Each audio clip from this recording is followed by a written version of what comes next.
right, ladies. Following the aggressive actions of China in the West Philippine Sea, the tension in the disputed waters is on top of the agenda at the Trilateral Summit between President Bongbong Marcos, U.S. President Joe Biden, and Japanese Prime Minister Fumio Kishida. This will take place on April 11 and 12 in Washington, D.C. Of course, the joint vision statement is still under discussion. But we can expect an alignment of views among the three countries on the recent incidents in the West Philippine Sea.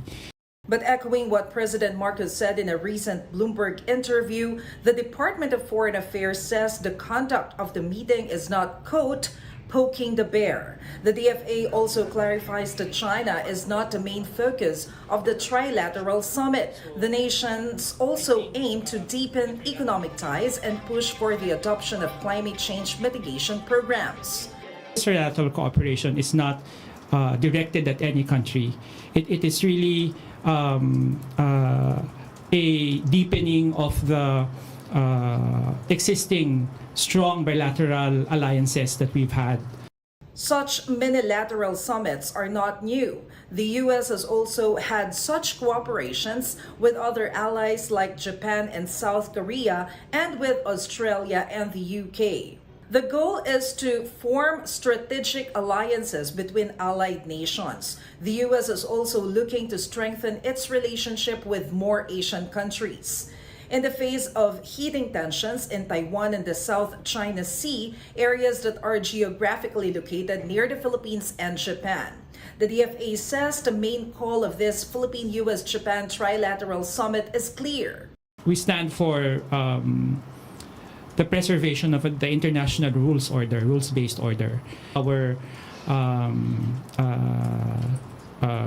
position has always been based on UNCLOS and the arbitral tribunal ruling, and we appreciate the support that Japan and the United States and many other countries have shown for our position. Aside from the Trilateral Summit, President Bongbong Marcos is set to have a bilateral meeting with U.S. President Joe Biden. He will also have a meeting with U.S. Defense Secretary Lloyd Austin, and he will also face representatives from the business sector in America. After the trilateral meeting with U.S. President Joe Biden and Japanese Prime Minister Fumio Kishida, the three leaders are expected to issue a joint vision statement. Back to you, ladies. All right, thanks so much for that, Maricel Halili. Earlier this afternoon, National Security Council Assistant Director General Jonathan Malaya also discussed this trilateral summit on our sister show Storycon. He said this meeting is an opportunity for the Philippines to secure commitments from the U.S. and Japan. Malaya also said he wouldn't be surprised if China ends up feeling provoked over this summit. Listen in. Insofar as security is concerned, I think there will be an opportunity to firm up commitments. For example, on the potential security assistance to the Philippines, yes, sir, by Japan, for example. So the delivery of the coastal radars, for example, I'm sure will be, and how the United States and Japan can help us in our modernization efforts, particularly in maritime defense, maritime domain awareness. It's not. I agree with the Department of Foreign Affairs that it's not really meant for China. The Trilateral Summit is essentially for the three countries because, as I said, they all face the same challenges and they all have the same values, and they see that it's best that we approach these issues together. If yes, they sir. say that this kind of arrangement, Trilateral Summit, is a provocation, I would not be surprised. Aside from that, Malaya said that the Philippines Reciprocal Access Agreement, or RAA, with Japan may be signed within the year. The RAA seeks to boost maritime cooperation between the two countries. That is being pursued very vigorously. The objective and the goal of both countries is to expedite the reciprocal access agreement with the Philippines and Japan. In fact, a team from Japan just came and left. No, they left I think yesterday. They came to the Philippines and met with officials from the Department of Foreign Affairs, from the Department of National Defense, the Department of Justice. No, so they're ironing out the legal framework for the RAA. So there is a commitment, a clear commitment on both sides, on both parties, to get this RAA done as quickly as possible. And the target is to sign it within the year. Moving over now to economic data, inflation numbers for March was released.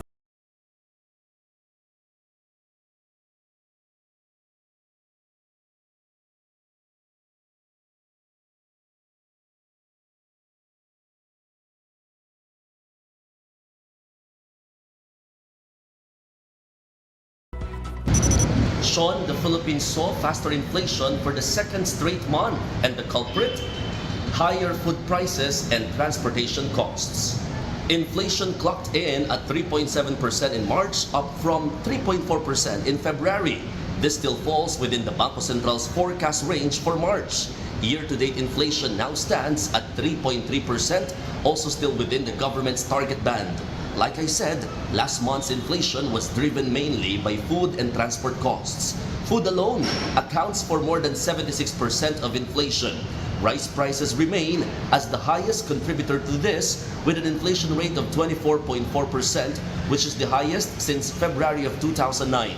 This translates to around a peso worth of increase for a kilogram of rice across varieties. What's worse is this uptrend in rice prices is expected to continue until around July. Pataas yung ating world price no sa rice. So, while mababa last year, may base effect talagang monthly tumataas unless there is really some intervention na mangyayari sa market na biglang bababa yung presyo, wala kaming nakikita sa ngayon. The Philippine Statistics Authority also says El Nino may continue to have an impact. Medyo mixed tayo, Of course, yung problem natin talaga, yung problem nila, yung water. Doon sa mga may access to irrigation, of course, sinasabi nila na okay yung production nila. Pero doon sa ibang areas naman na walang access, may mga nagre-report na may mga damages na sila. May mga, sabi ko nga kanina, may mga areas tayo, farmlands, na ang mga farmers natin ay nagsabi na may mga damages. So ito ay makikita natin siguro sa second quarter ang impact niya, Shawn, inflation remains to be a top national concern for Filipinos according to Pulse Asia. This March, or their March survey shows 70% of Filipinos consider it as the most urgent issue, following by a wide margin of which is a wage increase and fighting corruption. Shawn? Thank you so much for that update, Mon Gualvez.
watching the big story here on One News. The Securities and Exchange Commission is moving forward with plans to block cryptocurrency exchange Binance in the Philippines. It's asked the National Telecommunications Commission for assistance in blocking Binance's website and related pages. The NTC, in turn, directed all internet service providers to block the platform and report back to them after.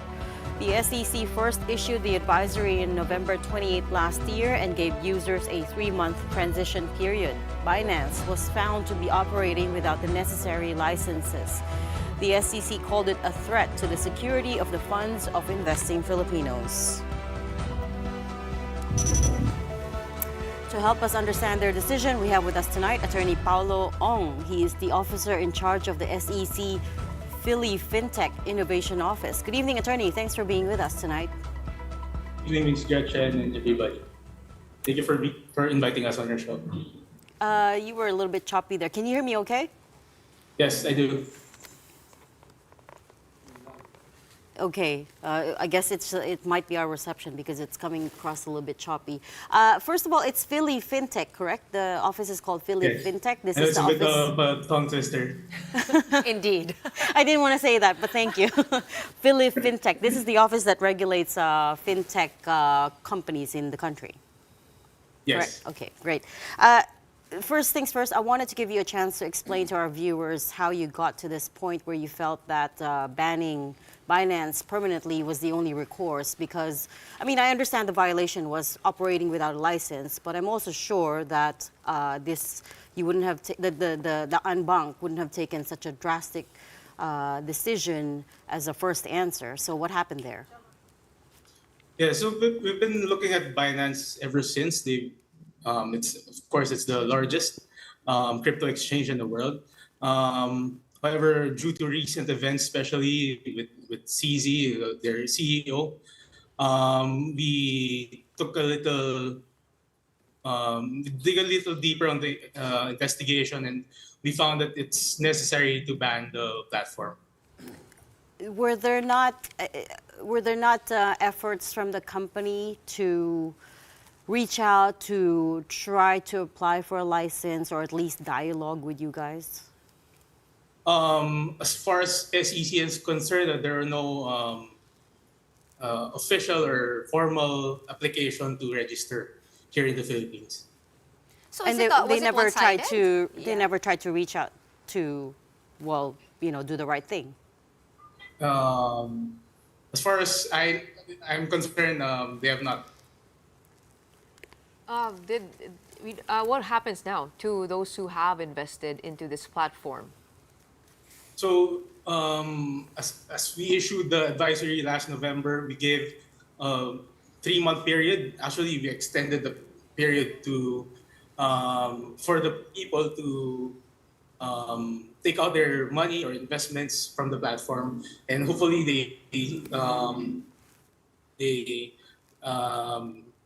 deposited it into a local exchange or their own wallets. Okay, so attorney, so just to clarify, you guys reached out to Binance because they're not licensed, and so far parang deadma, scene zone, not even scene zone. They didn't reply to you. They didn't reach out. Is Binance the only cryptocurrency exchange that has been meted out with this kind of ban or prohibition to operate here? Well, actually, this was a recurring enforcement action against these kinds of platforms. I think for 2023 we have 14 platforms that were banned, and we're not singling out Binance here. Yesterday, I think eToro and VM we issued also an advisory against these platforms. So we are not singling out Binance, and this is part of our exercise for mandate in protecting Filipino investors. Do you have an idea of how huge the money is that's going to be affected here with this ban? Unfortunately, we don't have access on the statistics within the Binance platform, but in 2023, it has been reported that it's around the cryptocurrency transactions in the Philippines is around $80 billion. Okay, in general, let's take a broader look at this, Attorney Pao. How does the SEC plan to like approach cryptocurrency? Obviously, a lot of Filipinos are investing. You just said how big the transactions were. And so, therefore, I think we should be more forward-thinking, right? And we should accept at least some of these exchanges to be able to operate here. So how does it all work? How do you guys look at cryptocurrency? And do you have like new rules, a new office, like the one you're part of, Philifintech? And so one approach the SEC did to address these kinds of innovations is to set up the innovation office to guide the people on the risks and as well as the opportunities as well in these kinds of technologies used in financial services. As to regulations pertaining to crypto, we are drafting our own rules. Aside from the BSP VASP licenses, we are drafting our own rules specifically for cryptocurrency. So we're on top of this. However, it just takes time because you have to understand that this is new and we need to make sure that all bases are covered. Right. Let me just circle back to a couple of your answers and get clarification because it's not clear to me. Number one, what happens to the people who were not able to close their accounts or withdraw their funds in time, or those who took a haircut because they pulled their funds out prematurely? What happens to them? So that's a challenge. But however, we have been notifying the people of what needs to be done. I know the crypto savvy people out there will find a way for sure. So it's up to them how they can take out their money. But your whole point, Attorney Pao, sorry for saying this, but you're saying this is all to ensure that Filipino investors are protected, right? So if we're interested in protecting Filipino investors, first of all, a lot of investors, they don't check every day, right? So those crypto savvy, yung mga obsessed that trade all day, all night, or at least check once a day, they'll probably hear news. But there will be some that probably won't hear, probably left money there, and they're long-term investors, they left it there. What happens nga to them? Is it completely sarado na after the grace period? Can they, for example, write to your office so that maybe there can be an exception made? I'm not sure what options are available. So our request is for the NTC to order the blocking of these platforms through the internet service providers in the Philippines. So yeah, unfortunately, we can endorse any method on how to take out their money now that the blocking order is out. Okay. And then the other thing I wanted to clarify was that you said you issued advisories for eToro and VM as well. What kind of advisories are they? Are these to ban the two platforms as well? It's basically the same with Binance, that they are not registered and are operating in the Philippines, and we're notifying the public that these platforms are not registered in the Philippines. Do they get a grace period as well for the users to move their funds out of these platforms? I think it's safe to say that's going to be the same fate as Binance. Are you expecting them to reply to you? Well, if they would reply, I mean, we're open. Okay. Fortunately, there's no response from them. Is this a irreversible ban on Binance, or are you giving them some space to somehow make up for what they failed to do prior to this ban? Just as in other countries, of course, if they can comply with the rules and regulations here in the Philippines, we're open to it. However, as I said, they have not reached out. So. And actually, I noticed that the ban is for websites and pages online, but the app itself you can still access. Is the plan to also get that shut down? Yeah, we are working on it. On getting the app shut down? Yes. Okay. As an alternative, I guess, for investors, any crypto investors listening to us now, are there actually licensed exchanges that are legitimate and have passed the SEC's muster? Can you give us an idea how many there are? So at least my options, no, if we have any viewers. Yes, actually, there are. The BSP gives a VASP license, which is a virtual asset service provider license. Um, they are those who deal with crypto. Um, so if an investor would want to buy crypto or invest in it, they can use the local exchanges that are available now. I think there are 9, if I'm not mistaken, that has VASP license. Will you Where be? do we find that list? I mean, for somebody who is a beginner in all of this, how do we prevent ourselves from getting scammed? How do we know if a company is registered? Yeah, so the BSP has their own list on the registered VASP license, and with the local corporations, you can always check on SEC. And then lastly, attorney, there's a bit of talk in the industry that this sends the wrong message because on the one hand, the SEC is also trying to send the message that the Philippines is wide open for business. We welcome tech startups. We welcome innovation. We welcome all these digital companies. I mean, the president himself is out there trying to sell the country, right? So there's a bit of talk in the industry that this sends the wrong message. What would you guys say to that?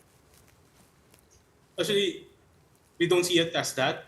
We see it as we are supporting the local firms or the entities that wish to be under the jurisdiction of the Philippines, for the reason that we know that the investments of the people will be more secure rather than dealing with an entity that's not registered here in the Philippines. And just again, a quick idea, Attorney Pao, how hard is it to get a crypto exchange registered here in the Philippines? Do you have an idea of the timeline, the requirements, etc.? Unfortunately, for the VASP license right now, the BSP has a moratorium. I think it's gonna end in 2025. So for new crypto exchanges, I don't think it's possible to register at this moment. Why is there a moratorium? I'm sorry, I'm not from BSP, so Okay. But yeah, that's a good point. You reminded me of the moratorium. But is it safe to say then that even if Binance had applied last year, they wouldn't have been able to get one because exactly as you pointed out, there is a moratorium.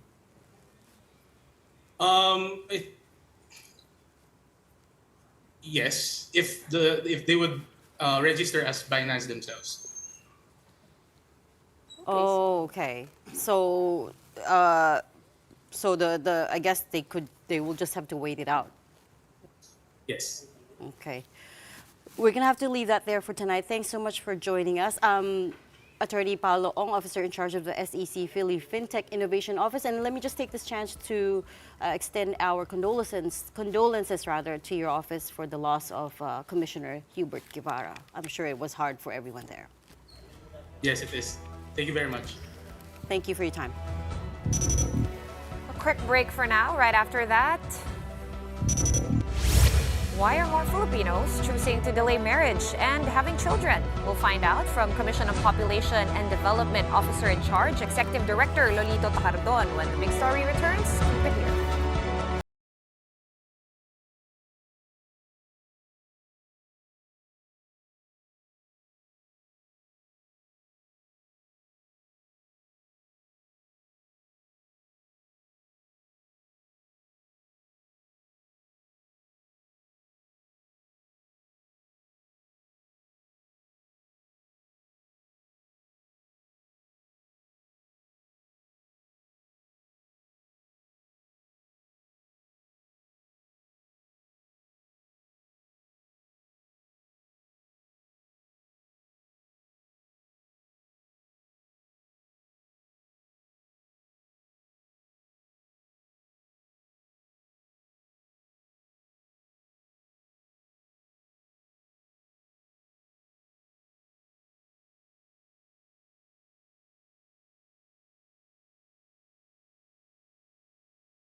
course. Thank you for this opportunity. Okay, Lolito, well, how do we interpret this piece of news that we just read? Is it really financial incapacity that's at the heart of refusal to conceive more children?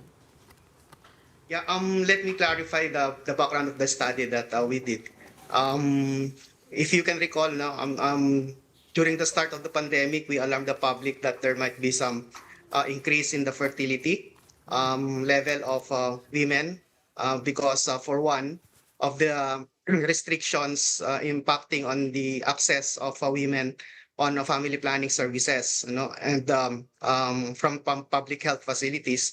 And secondly, because of the lockdowns, it provided greater opportunity for couples to have more intimate relationships. So we anticipated that there might be some increase in fertility, but to our surprise, as you mentioned, based on the National Demographic and Health Survey in 2022, it went down. The fertility level or total fertility rate went down to the lowest level, which is 1.9 children. So we did the study to determine whether this is just a superficial change in the fertility preferences or is a factor of the pandemic. And indeed, we found from the study that the women during the pandemic opted to delay childbearing because of the uncertainties and financial considerations, because of the rising prices during the time of the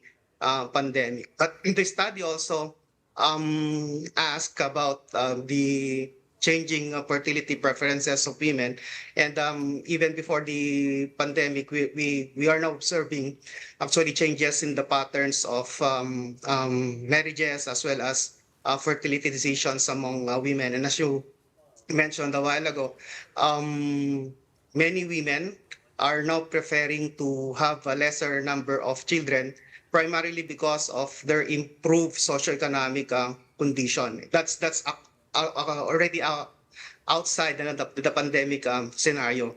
And in general, because of the improving education and the economic conditions of women, they are now preferring lesser number of children and delay in family formation or marriages. And that's actually a global phenomenon that's happening now. Okay, I see the numbers really did dip during COVID and then a slight uptick.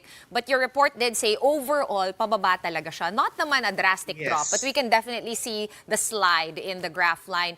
Lolito, I'm just curious. I'm actually one of those people who chose to delay marriage and maybe not have children na nga or put it off. Like a lot of other people my age and younger.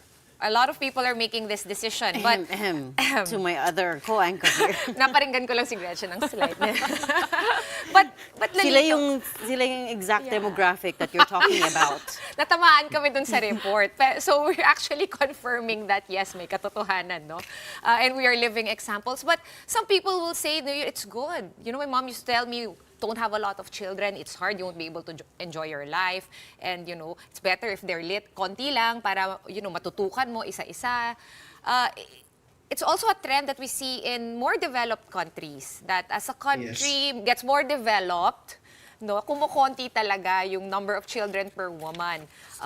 Unfortunately for us, parang hindi ko masyado na-feel yung development, but is this an early sign of that? What do you think? Yeah, as I mentioned kanina, the primary reason why women is opting to have lesser children is because their improved socioeconomic conditions, especially education. Tumataas na kasi yung level of education din among Filipino women. But the problem is, when you look at the data, the fertility level is still determined by socioeconomic conditions. Marami pa rin pong fertility or kabatang pinapanganak doon sa mga mahihirap, and that's very true here in the Philippines still. And we're anticipating that there might be some rebound after the pandemic, because it might not be. The pandemic has actually provided some unnatural or shall we say, some disruptions in the trends of fertility. So that's something that we're now monitoring. And indeed, in 2022, actually, the number of live births already increased, from the pandemic level. So parang bumabalik na naman siya ulit doon sa normal. But in general nga po talaga, with the improved socioeconomic condition of Filipino women, medyo nababago na rin po yung fertility preferences po nila. Okay. So sa lower income levels, hindi nagbago. Tama ba yung understanding Yes, ko na may mataas pa ganong rin po siya. implication? Although, in general po, one of the factors then is the overall desired fertility ay bumababa na rin po. Dati po kasi nasa 3 yan 3 children. Now, they're really opting less than 3 children in general ng mga kababaihan po natin. And nagnanarrow down na po yung actual versus the desired fertility level, which is also an indication na medyo mas responsible ang mga kababaihan, mas they are now opting to be more prepared when they assume the responsibilities of raising Lolito, children and to decide when they have children. Lolito, I know we're talking about fertility rate, but did you only study women here? How about the men?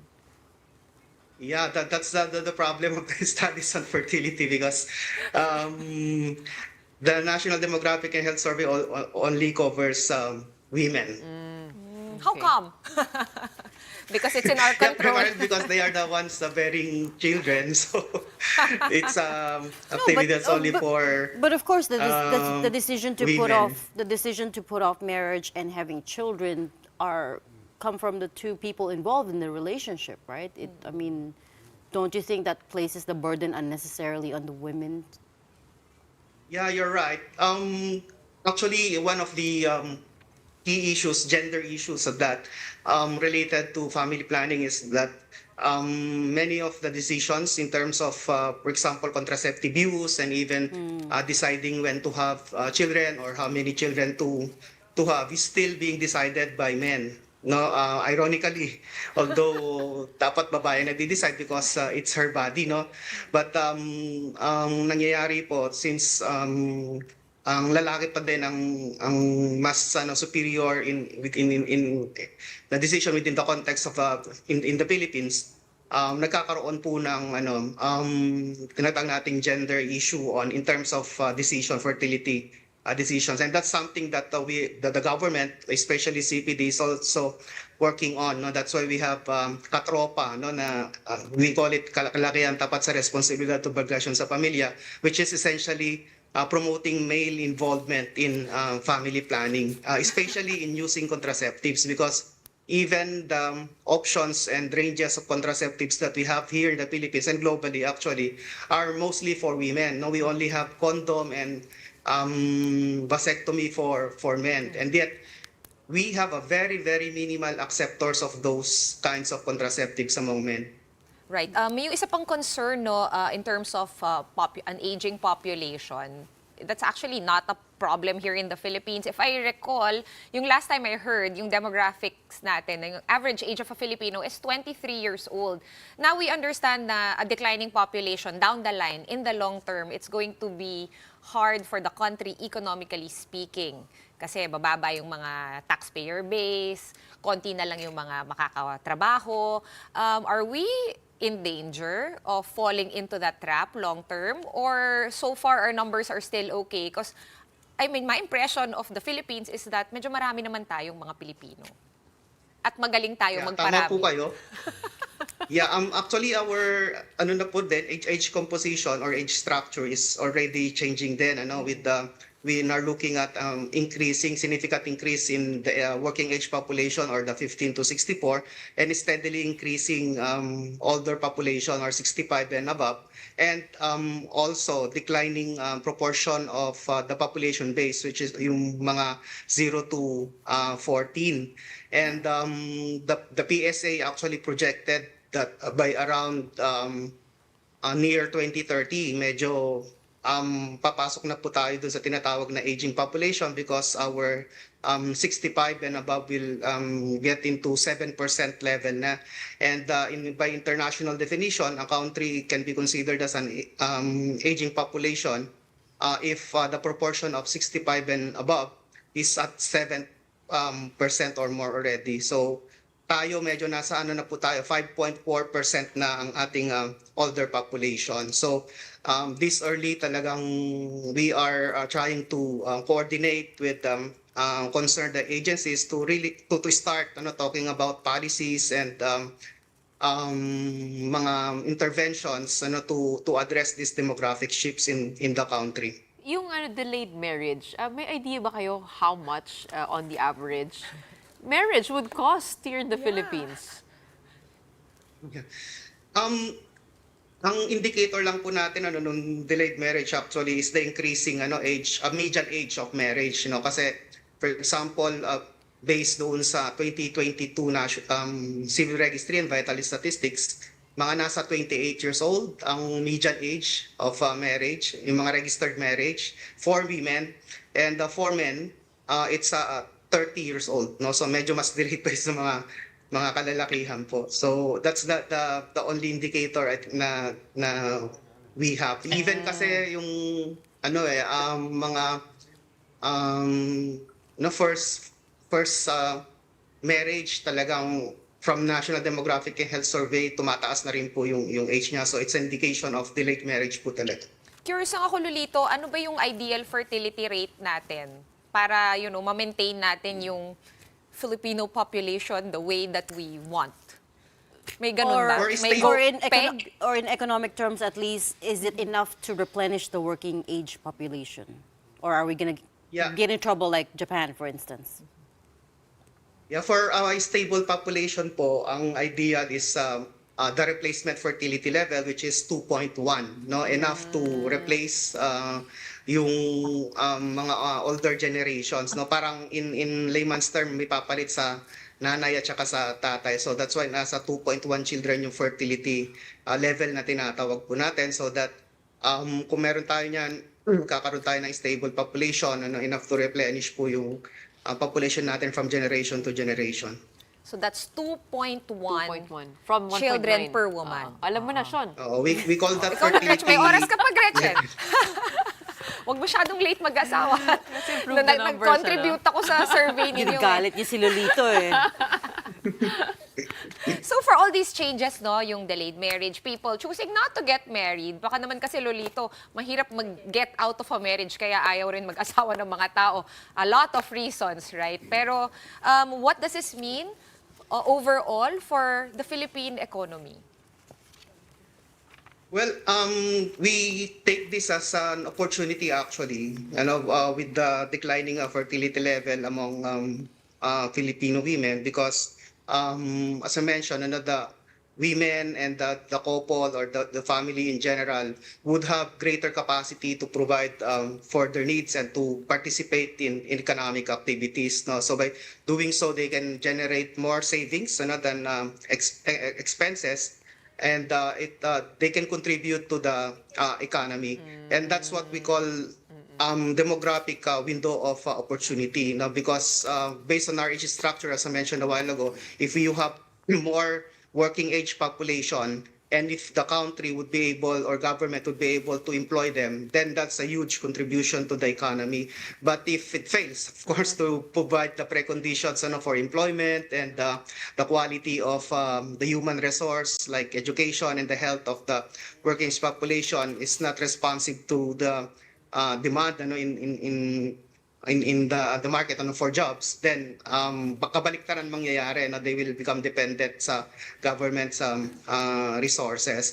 And if the government would be able to employ itong mga age group natin, working age group natin ngayon, nagkakaroon siya ng tinatawag natin second level demographic dividend, where kahit na po tumanda yung ating population, if they were able to accumulate wealth and income and savings, medyo safe tayo pag kahit lumalaki yung natin. But the problem na ma-anticipate lang natin later on is yung declining na production because of pag nag-decrease na rin yung ating proportion of working age population, then that's something na may problema tayo. At nakikita na rin po natin yung problem natin globally, kasi even if we have a lot of human resource, for example, marami na rin countries na katulad na banggit nyo kanina, mga Japan and Europe, na medyo ano na rin po, older, aging population, ang human resource natin na nagsusupply ng healthcare doon sa mga